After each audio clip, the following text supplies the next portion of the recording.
साहिती परगणे जे तारीख़ी शहर भिरिया में राय बहादुर दीवान कोड़ोबल चंदनबल खिलनाणीअ जी 100 साला वरसीअ जे मौक़े ते अदबी कॉन्फ्रेंस जी सदारत सिंध टीवी जे CEO डॉक्टर अब्दुल करीम राजपर कई, जॾहिं त मुख्य महिमान केसी अकेडमी जा अॻूणा शागिर्द ऐं अॻूणा सूबाई वज़ीर MPA सैयद मुराद अली शाह हुआ। अदबी कॉन्फ्रेंस के सदारती खिताब कंदे डॉक्टर अब्दुल करीम राजपर चयो त अॼु प्रोग्राम आहे कोड़नबल चंदनबल जे सिलसिले में जिन दोस्तनि मिनी मकाला लिखिया हुआ उन्हनि में उनजो ज़िक्र हुयो ऐं जंहिंमां लॻो त कोड़नबल जी ख़िदमत तमामु घणी आहे। उन सां गॾोगॾु ॿिया बि काफ़ी सिंधी हिंदू हुया जेके पार्टीशन खां अॻु में जिन सिंध जे मुख़्तलिफ़ शहरनि में काफ़ी जेको आहे ख़िदमत कई, जंहिंमें जीअं साईं मुराद अली शाह ॿुधायो पंहिंजो शिकारपुर वारो हमरा जंहिं हॉस्पिटल ठाराई, पर उहा का नंढड़ी हॉस्पिटल न आहे। उन ज़माने जे हिसाब सां उहा जेका पॉपुलेशन हुई उन जे ज़माने जे हिसाब सां वॾी जेको आहे सो हॉस्पिटल आहे। ऐं साईं जेका ॻाल्हि कई त हुन नालो हेठि रखायो, उहो दरअसल किसो ईअं हो त हुन नालो लिखायो मथे, पर माण्हुनि चयोसि बाबा तूं बि जेको आहे सो पंहिंजे नाले करण लाइ थो करे त उहो माण्हुनि जी ख़िदमत करण लाइ थो रही वियो आहे। त हुन अञा हेठि फर्श रहियल आहे त हुन चयो बाबा मां पंहिंजो नालो तव्हां ॾिसो त मां छा थो कयां। हुन छा कयो, वॾनि हिन में पंहिंजो नालो दर जे वठूं ई विरांडे में हो हेठि लिखाए छॾी त हर माण्हू जेको हॉस्पिटल में दाख़िल थियो थिए उहो उनखे लताड़ींदो थो वञे उन वक़्त खां वठी हिन महिल ताईं। त हुन इहो ॾेखारियो त मां हीअ जेको आहे सो ख़िदमत थो कयां। उनखां सवाइ ॿियो हिकिड़ो दीवान असांजो लाड़काणे में हुयो, जॾहिं 1920 में या इन जे लॻभॻि हिकिड़ो पंहिंजो प्लेग जी बीमारी पई लाड़काणे शहर में, ऐं उन में चवंदा आहिनि त एतिरो त मौत थियनि पिया जो अञा घर जे हिकिड़े भातीअ खे दफ़नाए मोटनि पिया त ॿियो वली मोहर हूंदो ऐं तमामु वॾो हिकिड़ो थियो। पोइ हुन छा कयो जो पंहिंजी समूरी प्रॉपर्टी खपाए ऐं उन बीमारीअ ते ख़तमु करण लाइ सफ़ाइनि ते इन्हनि ते कूअनि खे मारण ते ख़र्चु कयो ऐं पाण कंगाल थी वियो। उन ज़माने में ई उनजो जेको आहे सो मुजस्मो ठाहे लाड़काणे जो जेको हाणे मुस्लमान चौक पाकिस्तान चौक आहे उन ते लॻल हो, पर जॾहिं पाकिस्तान ठहियो त उनजे मुजस्मे खे तव्हां पटे छॾियऊं जेको हाणे लाड़काणे म्यूनिसिपालिटी में पियो आहे। इन खां सवाइ तव्हां ॾिसो था NED इंजीनियरिंग यूनिवर्सिटी जेका आहे उहा बि असां जेके दीवान साहिब जी ठहिरायल आहे, पर उन सां ऐं अहिड़े नमूने सां ॿिया केतिरा ई शहरनि में अनेक कम सिंधी हिंदुनि जा हुया। उन सां गॾोगॾु सिंधी मुस्लमाननि बि काफ़ी कमु कयो, जीअं हसन अली आफ़ांदी ठाहियो पंहिंजो कराचीअ में पंहिंजो मदरसो। उनखां पोइ जेको हाणे हिन वक़्तु वॾो इदारो आहे, उनखां सवाइ हिते साईं ज़फ़र अली शाह वारनि जो ॾाढो अलाए पर ॾाढो हलंदो शाह उन हिते स्कूल ठाहियो, हैदराबाद में नूर मोहम्मद स्कूल ठाहियूं, अहिड़े नमूने सां काफ़ी जॻहियुनि ते ठाहियूं। ऐं हिकिड़ो उन ज़माने में आम भलाई आम माण्हू जी भलाई जो हिकिड़ो माहौल ऐं रुझान हुयो, जेका सुठी ॻाल्हि हुई। पर असां ॾिसूं था त इहो रुझान हाणे ख़तमु थी वियो आहे। सिंधी हिंदू त लॾे विया ऐं तमामु थोरा बचा आहिनि, जेके थोरा बचा आहिनि उहे पंहिंजे वॾनि जे नक्श क़दम ते न आहिनि, छो त हिते जेके सिंध में सिंधी हिंदू रहनि था उहे दरअसल सभु नानक पंथी आहिनि, गुरू नानक जा पोइ लॻा आहिनि।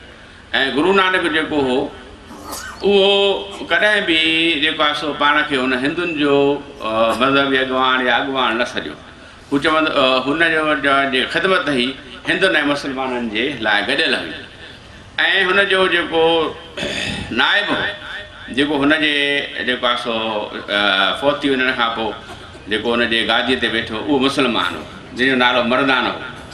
तंहिंजे करे उन माना गुरू नानक वारे मज़हब में हिंदू मुस्लमान जो को फ़र्क़ु न हो। जॾहिं गुरू नानक फ़ौत थी वियो त हिंदुनि चयो त बाबा असां हिनखे साड़ींदासीं, मुस्लमाननि चयो त न असां हिनखे दफ़नाईंदासीं। नतीजो इहो निकितो त हुननि जे चवण मुताबिक़ त पोइ हुनजो उहो जेको आहे जिस्दे ख़ाकी उहो माना उॾामी गाइबु थी वियो। पर हिन वक़्तु जेके सिंधी हिंदू हिते रहनि था उहे जेके आहिनि से गुरू नानक जी तालीम जे बजाए हू जेको आहे सो हिंदू ब्राह्मणनि जी तालीम ते हलनि था, जेके इंडिया जा आहिनि। ऐं इंडिया में जेका हिकिड़ी पंहिंजो जेको आहे नफ़रत उहा आहे उन जे बुनियाद ते हलनि था। ऐं जेको अॻे ख़िदमत थींदी हुई उहा ख़िदमत हू कोन पिया कनि, असां वारा बि मुस्लमान बि ख़िदमत कोन था कनि। उहे त जेको आहे सो वरी ख़िदमत इहा था कनि त दुबई जूं बैंकियूं भरे छॾियूं अथऊं, होॾो स्विट्ज़रलैंड जूं बैंकियूं भरे छॾियूं अथऊं, पंहिंजा महल महलात सॼे दुनिया में वठी छॾिया अथऊं, पर कंहिं आम माण्हूअ जे भलाईअ लाइ हिकिड़ी कारी पाई ख़र्च नथी थिए ऐं जेको आहे सो सॼो किसो ॿाहिरि थो थिए।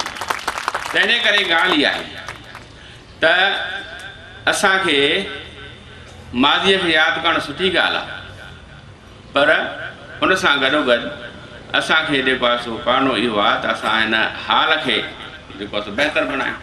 माज़ीअ में जेके असांजा सिंधी हिंदू हिते हुया उहे विया हलिया, हाणे उहे हेॾे कॾहिं बि न मोटंदा। उन ते जाइ ते जेके ॿिया माण्हू हुया उहे हाणे कोन वेंदा। तंहिंजे करे जेका सूरत हाल आहे उन मुताबिक़ हिकिड़ा अहिड़ा कम कया वञनि, पंहिंजे ज़हननि में दिलनि में जेको आहे सो हिकिड़ो आम माण्हुनि जे भलाईअ जो जज़्बो पैदा कयो वञे ऐं गॾिजी सॼी या इंडिविजुअली बेसिस ते इदारा ठाहिणु खपनि, जंहिंमें तालीमी इदारा बि हुजनि मुख़्तलिफ़ लेवलनि जा।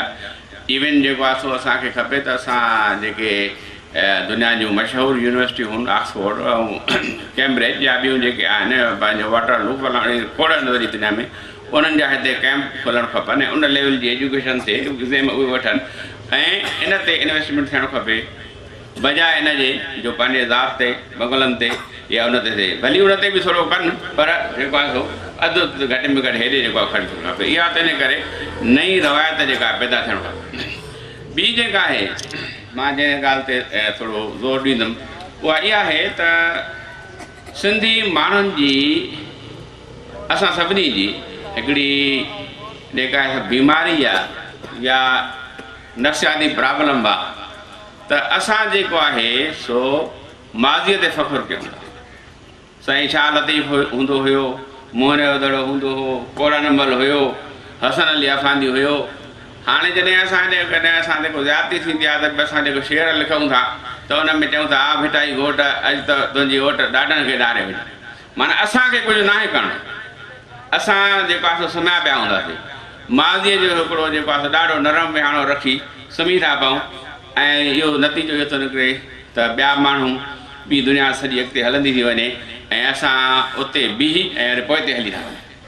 तंहिंजे करे बार बार इन ॻाल्हि ते ज़ोर ॾिनो वञे त जेके आहिनि से पंहिंजो असां इदारा ठाहियूं ऐं इज्तिमाही कम खे वठूं ऐं जेको हिन वक़्तु जेको सिंध जे माना जेको आहे अख़लाक़ियात आहे या सिंध जा जेके मॉरल्स आहिनि उहे जेके उबता थी विया आहिनि। यानी जेकॾहिं को माण्हू रिश्वत खाइण जो माहिर आहे, करप्शन करण जो माहिर आहे ऐं कोर्ट में पाण खे बचाए थो वञे ऐं सॼो करे थो त उनखे सम्झंदा त हे होशियारु माण्हू आहे ऐं सुठो माण्हू आहे। पर जेको माण्हू ईमानदारी थो ॾेखारे, जेको माण्हुनि जी ख़िदमत थो करे, पंहिंजो घर वारे ॿियनि खे जेको आहे सो बचाए थो, उनखे बेवकूफ़ सम्झे थो वञे। त इहो जेको आहे इनखे वापसि वराइणो आहे। उहे जेके पुराणियूं रवायतूं उन्हनि ते वरी अचिणो पवंदो, इदारा ठाहिणा पवंदा ऐं इन जे लाइ असांखे सोचे सम्झी जेको आहे सो गॾिजी सॼी सभिनी खे कोशिशि करे जेतिरो बि थी सघे उहो जेको आहे सो करिणो पवंदो। ॿी ॻाल्हि इहा आहे त असांजा अदीब ऐं साफ़ियुनि में सिंधी हिंदुनि जो हिकिड़ो रोमांस आहे। माना जॾहिं उहा ॻाल्हि कनि था त उनजी ठरी थो पए। उहा ॻाल्हि इहा त ठीकु आहे, हो हुया जेके सुठा माण्हू उन्हनि में तमामु घणा हुया, पर हू जेके हुया जेको तव्हां पढ़ी न सघियो सिंधी मुस्लमान, उन जो सबबु इहो त जॾहिं सिंधी हिंदू हिते हुया त उन्हनि मैट्रिक जो बोर्ड सिंध में ठहणु न ॾिनो। इन जे करे न ठहणु ॾिनऊं त जेकॾहिं मैट्रिक जो बोर्ड में त हे मुस्लमाननि ग़रीबनि इहे बि पढ़ी पवंदा हिते, त इन करे उन लाइ वञिणो पवंदो बॉम्बे। तव्हां पाण ॿुधो त 4 महीना वीचारे कोड़नि बल खे लॻा रुगो पहुचण में ऐं पहिरें दफ़े फेल बि थी वियो, दाख़िला न मिले त फेल थी वियो। त माना हिन जो ॿियो ॻाल्हि इहा आहे त जॾहिं 1995 में सिंध खां बम्बईअ खां जुदा करण जी जेका तहरीक हली, उन में असांजे हिननि दोस्तनि जेको आहे सो तमामु वॾो माना हद खां वधीक जिदोजहद कई त सिंध बम्बई खां जुदा न थी। छो त उन असेंबलीअ में हुननि जी नामीनंसी बि थिए ऐं हुननि जे फ़ाइदे में जेको आहे सो इहे थियनि। टीं ॻाल्हि इहा हुई त पार्टीशन खां अॻु में जेको आहे व्याजनि ऐं मुख़्तलिफ़ तरीक़नि जे थ्रू 85 खां 90% दौलत जेका आहे सो सिर्फ़ु हिकु हंधि एक्यूमुलेट थी वई। सिर्फ़ु जेको आहे सिंधी हिंदुनि वटि हुई, सिंधी मुस्लमान जानवर जी लेवल ते हो। मां मज़हब जे हिसाब सां नथो चवां, पर हूअं थो चवां हिकिड़ी कम्यूनिटी आहे। तंहिंजे करे ॻाल्हि इहा आहे त हाणे हू हलिया विया, हाणे हुन माज़ी जे रोमांस खे छॾियो, हाणे पाण निंड मां उथी ऐं पाण कमु कयो। पोइ असांखे हुन में सिंधी मुस्लमान जो को फ़र्क़ु न आहे रखणु, छो त असांखे ख़बर हुजणु खपे त हिन वक़्तु सॼो बर सग़ीर जेको आहे हिकिड़ी चवंदा आहिनि त कॾहिं कॾहिं इज्तिमाही दीवानगीअ में सॼो मुआशिरो मुब्तला थी वेंदो आहे। हिन वक़्तु सॼो बर सग़ीर जेको आहे इज्तिमाही दीवानगीअ में फासी पियो आहे। इंडिया में ॾिसूं था त माण्हू जेको आहे सो गिलास खणी गऊं जो पेशाब जे लाइ वठंदा त गऊं पेशाब करे त पीऊं। असां वटि वरी जेको आहे जहाज़ में चढ़ंदा त ॿकरा कोई ऐं पोइ था चढ़नि। माना हाणे ख़ुदा बि वियो जेको आहे सो दीन ईमान बि वियो। हाणे जेको आहे हिकिड़ी असरातूं ॻाल्हियुनि ते बाबा जेकॾहिं तव्हां गऊं जो पेशाब पवंदो त छा थींदो, या जेकॾहिं क़ुर्बानी करे वठी करे जहाज़ ख़राबु थियणो हूंदो त ख़राबु थींदो। उन सां गॾु वरी ॿिया कहिड़ा ई एतिरियूं रुॻो सोशल मीडिया ॾिसो त उहो एक्सट्रीमिज़म सां भरियो पियो आहे।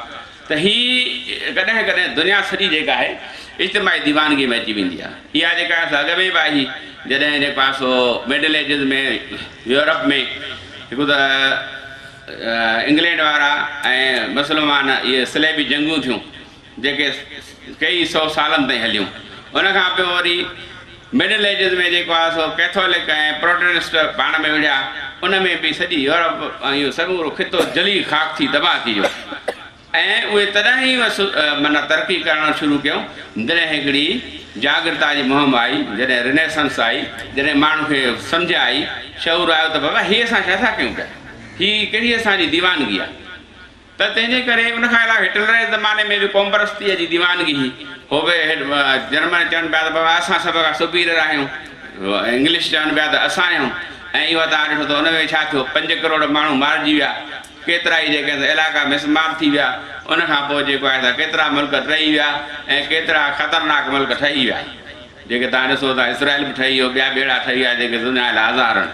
त मतिलबु ॻाल्हि हीअ आहे त हिन इज्तिमाही दीवानगीअ मां निकिरी ऐं जेको आहे पंहिंजो हिकिड़ी सहब जे बुनियाद ते ऐं हिकिड़े हिक ॿिए खे बर्दाश्त करण जे बुनियाद ते ऐं मज़हबी रवादारी जे बुनियाद ते, छो त इस्लाम में बि इहो आहे त तव्हां जेको आहे सो हमेशह मयाना रबी अख़्तियार कयो या विचथरो जेको हलो, कंहिं बि शइ जूं एक्सट्रीम्स ख़राबु हूंदियूं। त असांखे खपे त इन्हनि मां जान छॾाए ऐं हीअ जेके असांजे सोशल बीमारियूं पैदा थी वियूं आहिनि करप्शन जूं ऐं जेको आहे असां मॉरल्स खे उफ़्तो करे छॾियो आहे, त उनजी जाइ ते हाणे तामीर ऐं तरक़ी जी कयूं। ॿियनि माण्हुनि जे अचण जो, माज़ीअ ते फ़ख़्रु करण जो, माज़े जे शाइरनि ऐं असांजे कम्यूनिटी ते फ़ख़्रु करण जे बजाए असांखे जेके हाणे जूं मौजूदु ग्राउंड रियलिटीज़ आहिनि, असां ॾिसूं त असां किथे आहियूं, असां तालीम में किथे आहियूं, असांजे छा असां बिज़नेस में आहियूं, छा असांजूं इंडस्ट्रियूं आहिनि, छा असां इंटरनेशनल वापार में मौजूदु आहियूं। तव्हांखे त सीबेक में बि शामिलु कोन था कनि।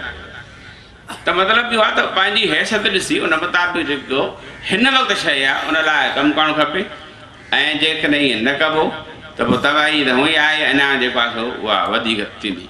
मुख्य मेहमान MPA सैयद मुराद अली शाह डॉक्टर अब्दुल करीम राजपर जा थोरा मञींदे चयो त मां डॉक्टर अब्दुल करीम साहब जो तमामु घणो मशहूरु आहियां, जो तमामु घणो टाइम कढी हिन नंढड़े ॻोठ में तशरीफ़ फरमा थिया। मां इहो बि तव्हांखे डॉक्टर साहिब अर्ज़ु कयां त असांजे सॼी सिंध में ॾोह त थियनि था जिते किथे, पर तव्हांखे पुरअमन इलाइक़ो जेको तव्हांखे मिलंदो सुलझियल तइलीम याफ़्ता, उहो तव्हांखे हीउ तइलको ऐं ज़िलो जेको तव्हांखे मिलंदो इंक्लूडिंग नवाबशाह। ॾाढो मुश्किल कमु आहे जो दीवान कोडोमल चंदनमल ते ॻाल्हाइजे। ऐं मूंखे इहा ख़ुशी आहे अॼु जो प्रोग्राम जेको शेरमन साहब ॾाढी महिनतुनि खां पोइ थियो, उन सही माना में जेका ख़िदमत अॻु में करणु खपंदी, मूंखे करणु खपंदी या असांजे शहर वारे खे करणु खपंदी, उनजो ॿेड़ो शेरबंद कयो आहे। ऐं असांखे जहिड़ी दुआ आहे त इन जज़्बे सां इनखे अॻिते क़ाइमु दाइमु रखंदो। सीनियर सहाफ़ी नसीर एजाज़ मेमून केसी अकेडमीअ सां जज़्बाती वाबस्तगी ॼाणाईंदे चयो त मुंहिंजो हिकिड़ो जज़्बाती तालुक़ रहियो आहे। असांजो घराणो हिन इदारे सां, हिन दीवान कोड़ेमल जे छॾियल उन विरसे सां वॾे अरसे ताईं लॻापियल रहियो। जंहिं हंध ते असां हींअर वेठा आहियूं, इहो केसी अकेडमी स्कूल जो बोर्डिंग हाउस हूंदो हुयो। तव्हां सोचो त उन ज़माने में जिथे हिकिड़े पासे शिकारपुर में को स्कूल हुयो, वरी होॾां हैदराबाद में, ऐं विच ख़ाली हुयो, उन दौर में हिते केसी अकेडमी स्कूल हुयो। उनजो बोर्डिंग हाउस हो जिथे ॿाहिरियां नौजवान अचे रहंदा हुआ ऐं इन स्कूल में पढ़ंदा हुआ। असां त हिनखे फिटल हालत में ॾिठो। असांजो नंढपण ते रांदियूं कंदे गुज़रियो। प्रोफेसर अली असगर भट्टी भिरियाई मकाले जो जाइज़ो पेश कंदे चयो त हिन माण्हूअ जे शऊर जी इहा वॾी महानता चइबी।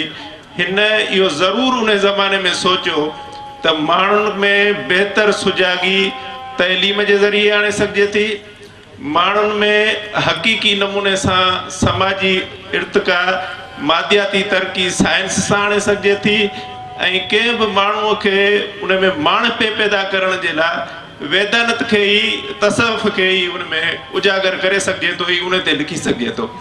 कंहिं बि समाज में, सॼी दुनिया में तसव्वुफ़, वेदांत, साइंस ऐं तइलीम जॾहिं इन्हनि शयुनि में संगम पैदा थींदो, जॾहिं इन्हनि शयुनि खे पाण में मिलाइबो, त इन्हनि इल्मनि जे कॉम्बिनेशन सां जेको समाज पैदा थींदो, जेके तइलीमी ॿाहिरि पैदा थींदा, जेको असांजो नसुल पैदा थींदो, यकीनन उनजी वॾी अहमियत हूंदी ऐं उहो अहमियत जो हामिल आहे।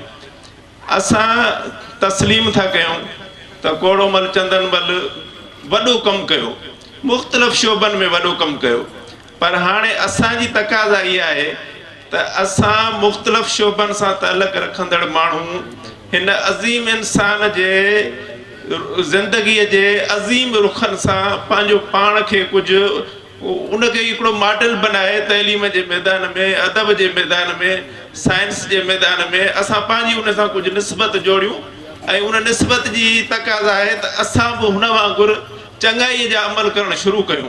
प्रोफेसर इद्रीस जतोई साहिती परगणे जी महान हस्ती दीवान कोड़ोमल चंदनमल समेत इलाइक़े जे ॿियनि मशाहिरनि जो ज़िक्र कंदे चयो त ही खितो जिते असां बीठा आहियूं अॼु या वेठा आहियूं, ही साहिती जो खितो अहिड़नि अज़ीम शख़्सियतुनि सां भरियो पियो आहे।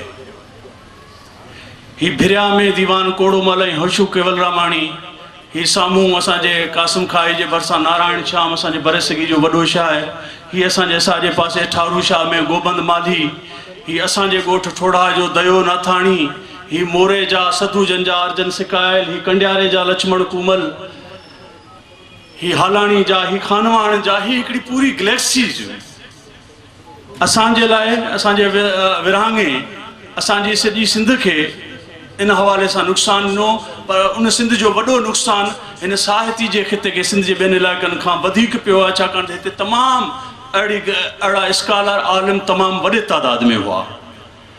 सो बहरहाल कोड़ोमल त ख़ुशकिस्मत हो जो उन विरहाङो न ॾिठो, ऐं असांखां इहे सभु माइग्रेट थियण खां पोइ असांजे अदब खे, असांजे इल्म खे तमामु घणो नुक़सानु थियो। अदबी कॉन्फ्रेंस दौरान नाले वारे शाइर सैयद जाफ़र शाह खुदा जे वास्ते दिलबर वाई गाए भरपूर दाद माणियो। आख़िर में मुख़्तलिफ़ शोबनि में नुमाया कारकर्दगी ॾेखारींदड़नि खे कोड़ोमल चंदनमल मञता एवार्ड ॾिना।